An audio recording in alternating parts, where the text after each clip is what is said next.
Good day, children. Today we are going to begin with a very important chapter of your syllabus, which is called ammonia. Ammonia, just remember, is the only basic gas that you are going to study this year. All right.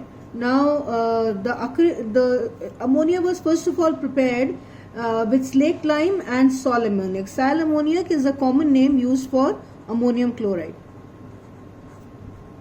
So first of all, these two chemicals were mixed together, and this resulted in the formation of a gas which was basic in nature, and that is why it was known as, initial name was alkaline air. Air because it was gaseous, and alkaline because it was basic in nature. So the initial name of ammonia was alkaline air. All right. Later on, it was studied, and its composition was studied. The composition of the gas was studied, okay, and then we realized that it is made up of nitrogen and hydrogen. Nitrogen and hydrogen compose ammonia. All right. So now, where does it occur in nature? Ammonia occurs both in the free state as well as in the combined state. I hope you know the meaning of combined state and free state.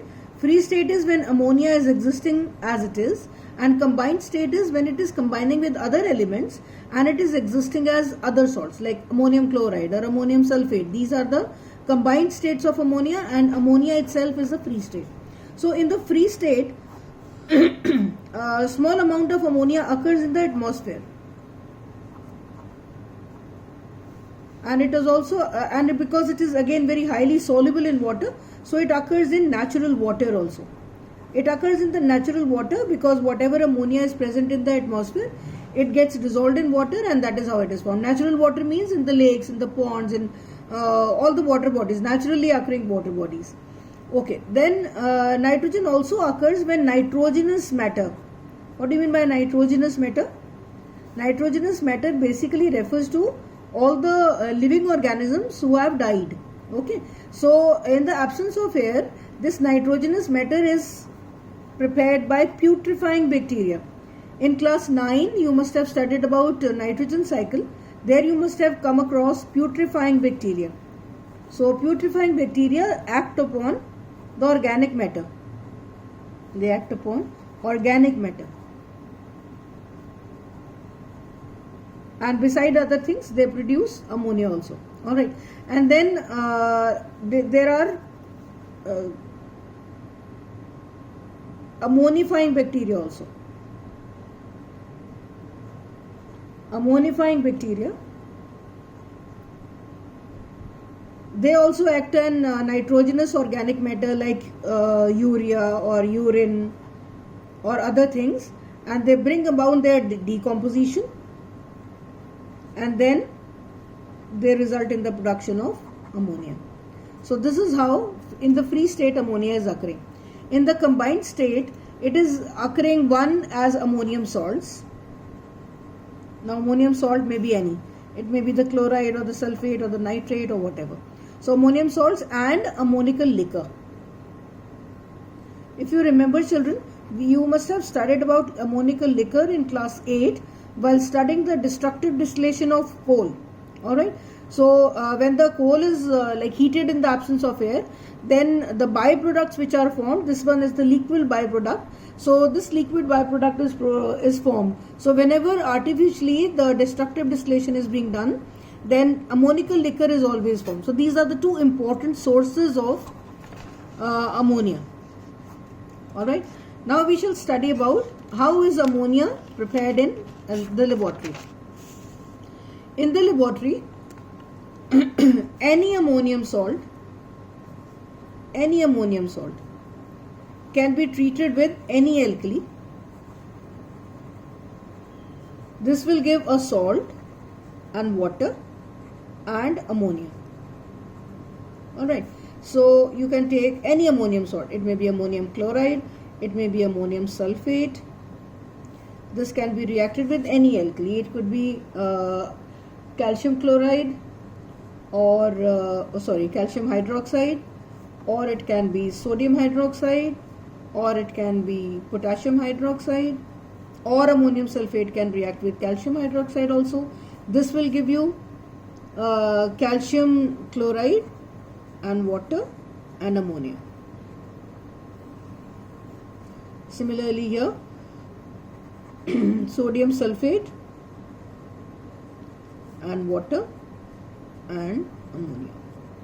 So this is how again K2SO4 and water and ammonia. So this is how any ammonium salt can be treated with any alkali, and this will give you ammonia. In the laboratory, we prefer taking ammonium chloride and treated with calcium hydroxide, same reaction. It is treated with calcium hydroxide and it forms calcium chloride and water and ammonia. As I told you earlier, ammonium chloride, the common name is sal ammoniac. So if in your books it is written sal ammoniac, you must understand. This is the common name, otherwise you call it ammonium chloride. So ammonium chloride is treated with calcium hydroxide, initial heating is done, and this forms calcium chloride, water and ammonia. So we take a round bottom flask in the laboratory and we take ammonium chloride and calcium hydroxide, both of them are solids, so they are grounded. So when you are grounding them, you are increasing the surface area. Anyway, we'll talk about the reasoning questions just now. So they are grounded together, so the surface area is increased, and when we take ammonium chloride and calcium hydroxide, the quantity of the alkali is taken to be a little more. This one is taken a little more. I'll give you the reason for this also. Actually, all ammonium salts are sublimable in nature. So whether you take ammonium chloride or any other salt, it is going to sublimate. So there is going to be some loss in the reactant. So to counteract that loss, we take the other reactant in a little more quantity. So that is why we take alkali in a larger quantity. I will make you write all this. Okay, so the two things are grounded and they are taken. This one is in a bigger ratio. And then a little bit of heat is provided from outside. The two of them are heated together and these products are formed. So calcium chloride remains here only. I hope you have noticed that we have taken this round bottom flask and it is kept a little tilted. Why are we keeping it in the inclined position is that whatever water is formed, this water which is going to be formed, it should not trickle back into the reactants. Because if it trickles back, then it is likely to break the apparatus, and it is also going to create some disturbance in the reactants. So this water has to be prevented. If you keep the round bottom flask inclined, then the water droplets will just keep collecting over here. They will not trickle back into the reactants. So that is the reason. That is another very important reason. Why is the round bottom flask kept inclined or tilted while preparing ammonia in the laboratory? So this is the reason. Now this ammonia which is produced, it is passing from here only. Alright. And as you can see, there are water droplets on the sides. So the ammonia which is passing is likely to get moist. In order to dry ammonia, we pass it through the drying agent which is calcium oxide. Alright. Now there are other drying agents also like H2SO4, P2O5, calcium chloride, others also. Alright. But ammonia being basic in nature does not combine with calcium oxide which is also basic in nature. If we had taken H2SO4 which is good enough, but then H2SO4 and ammonia would have combined together and formed ammonium sulfate. And that way we would have lost on the yield of ammonia. So in order to avoid that, we prefer using calcium oxide. Now this ammonia happens to be lighter than air. So ammonia is collected by the downward displacement of air. Downward displacement, very important. They'll ask you how is ammonia collected? Displacement of air.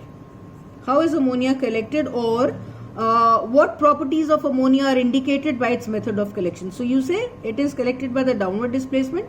That means it is lighter than air, and second, it must be soluble in water. That is why it is not being collected over water. Alright. Now one thing I would like to tell you children, that when I told you any ammonium salt can be taken and treated with any alkali, but we will avoid taking ammonium nitrate. Ammonium nitrate is not taken because it is explosive. It is explosive. Okay, so this one is not to be taken. So they can ask you, name a salt of ammonia which is not used to prepare ammonia in the laboratory. So you will say it is explosive and it decomposes very quickly. I don't know if you hear to the news, you must have heard that most of the small accidents which take place, or if the terrorists are planning something, a blast or something, they use ammonium nitrate, because ammonium nitrate is very easily available, and it is also used as a fertilizer by farmers. So it is very easily available on the shop. So that is why they use it, and it is an explosive. Just remember, I'll write it, explosive. It is used for causing small blasts also. So that is why ammonium nitrate is not used while preparing ammonia in the laboratory. Alright, so I will just give you the related reasoning questions. The first one is reasoning questions related to lab preparation.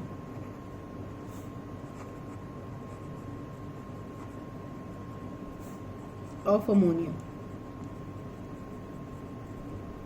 So the first one is dry ammonium chloride and slaked lime are taken. So the first question is, why ammonium chloride? Why do we take ammonium chloride? Why don't we take any other chloride? Ammonium chloride is, again, it is cheap and it is easily available.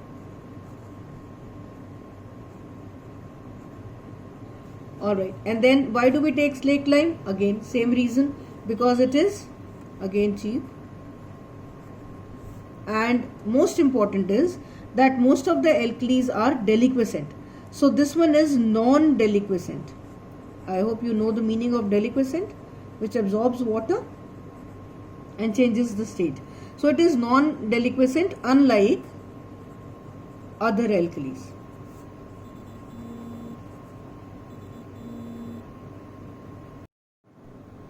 The second reason is, why do we take a higher ratio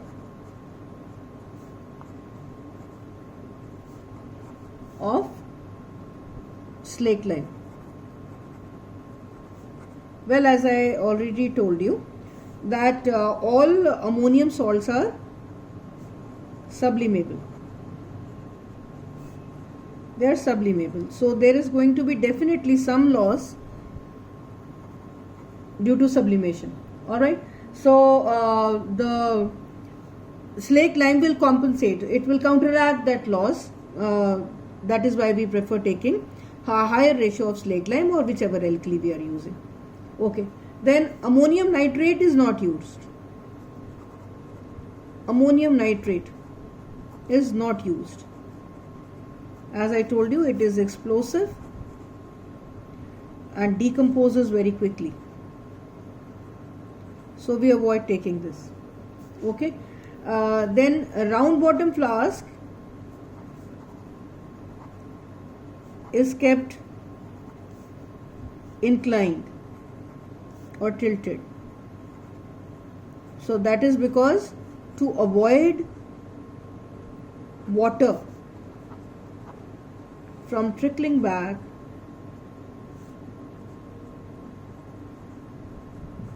into the flask. So that is the reason why we keep it inclined or tilted. Alright. So one thing you are going to remember is that both the reactants are going to be grounded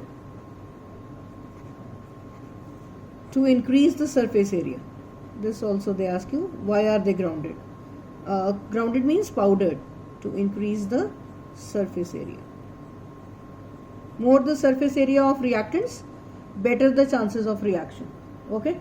So next reason is, why is the drying agent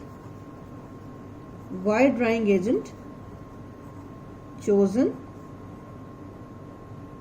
is calcium oxide. This is because I have already told you this one is also basic, just as ammonia. Why are other drying agents not used? For example, if we will use ammonia, it will if we will use H2SO4, then ammonia will combine with H2SO4 and it will form ammonium sulfate. Okay.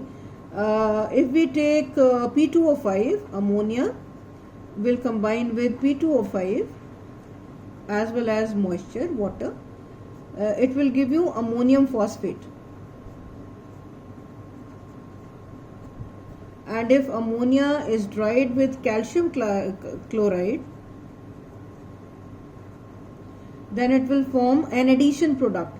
It is written as CaCl2.8NH3, and here ammonia molecules are also 80 number. Now, what do you mean by addition product is, we don't give any chemical name to such a product. It is just that ammonia, all the molecules of ammonia, they just attach themselves or just add themselves to calcium chloride. So it is called addition product. It is just called addition product. Alright. So what will be formed when if ammonia is passed through calcium chloride for drying? So you will say an addition product is formed. Anyway, whichever product is formed, what you are going to remember is that if we use any of these drying agents, then the yield of ammonia is going to fall down, which we can't afford to. Alright, so the last part of the question of the preparation is, how is the gas collected? Collection of the gas. It is collected by downward displacement